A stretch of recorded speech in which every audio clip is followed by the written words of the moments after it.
اللہ بھیج رہا ہے کسی کو تو جسے اللہ بھیجے گا اسے تیاری کر کے بھیجے گا، تیار کر کے بھیجے گا، آمادہ کر کے بھیجے گا۔ اب میں کم سے کم جلدی سے جو مضامین ہیں ان کو آپ کے سامنے بیان کرنے کی کوشش کروں۔ اللہ جب کسی کو اپنی طرف سے بھیجے گا تو اپنا سفیر بنا کے بھیجے گا، اپنا نمائندہ بنا کر بھیجے گا۔ یہ معقول بات ہے، سامنے کی سے بات ہے، عقلی گفتگو ہے، ٹھیک ہے۔ تو اللہ کے پاس کیا چیز ہے جو دے کر وہ بھیجے گا؟ اللہ کیا تیاری کروا کے بھیجے گا؟ اللہ کی 3 صفات ایسی ہیں جو اس کی ذات کا حصہ ہیں۔ ایک اس کی حیات، ایک اس کی قدرت، ایک اس کا علم۔ صفات ثبوتیہ پڑھی ہیں نا ہم نے بچپن میں، ہم نے اپنے مکتبوں میں صفات ثبوتیہ اور صفات سلبیہ علماء سے پڑھی نا، جب ہمیں دینیات پڑھی جا رہی تھی۔ اللہ حی ہے، اللہ قادر ہے، اللہ عالم ہے۔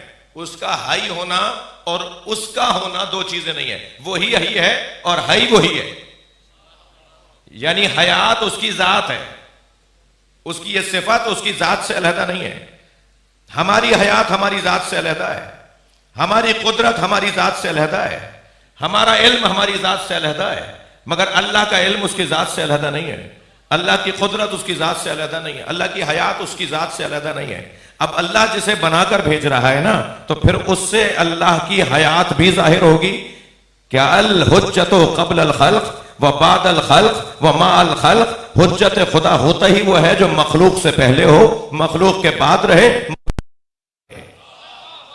اور حیات کسے کہتے ہیں؟ صلوات پڑھیں محمد و آل محمد۔ اور حیات پروردگار کا سفیر بن کر آ رہا ہے، وہ اللہ بھیج رہا ہے بھائی۔ اللہ جسے بھیج رہا ہوگا تو اللہ اپنی جانب سے بھیج رہا ہے، تو اپنی صفت کا جلوہ گر بنا کے، اور قدرت کی اس کی یہ کیفیت ہے کہ جو جو کی روٹی گھٹنے کے زور سے توڑ کے کھاتا تھا وہ 2 انگلیوں سے باب خیبر اکھاڑتا ہے۔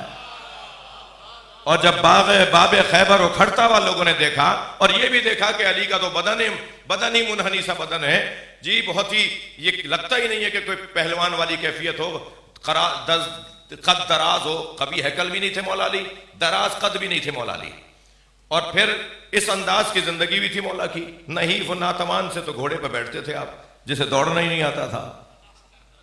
خود فرماتے ہیں مجھے تیز بھاگتی ہوئی سواری اچھی نہیں لگتی۔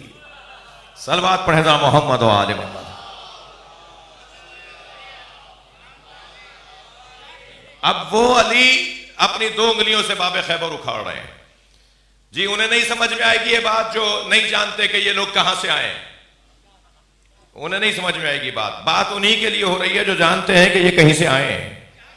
اب وہ جو وہاں سے بھیجے گئے ہیں نا، ان کی قدرت کا جلوہ یہ ہے کہ جب وہ 2 انگلیوں سے باب خیبر اکھاڑتے ہیں، اور تعجب سے کوئی پوچھتا ہے تو فرماتے ہیں ما قلعت باب خیبر بقوت جسمانیہ، میں نے قوت جسمانیہ سے باب خیبر کو نہیں اکھاڑا، میں نے قوت رحمانیہ سے باب خیبر کو اکھاڑا۔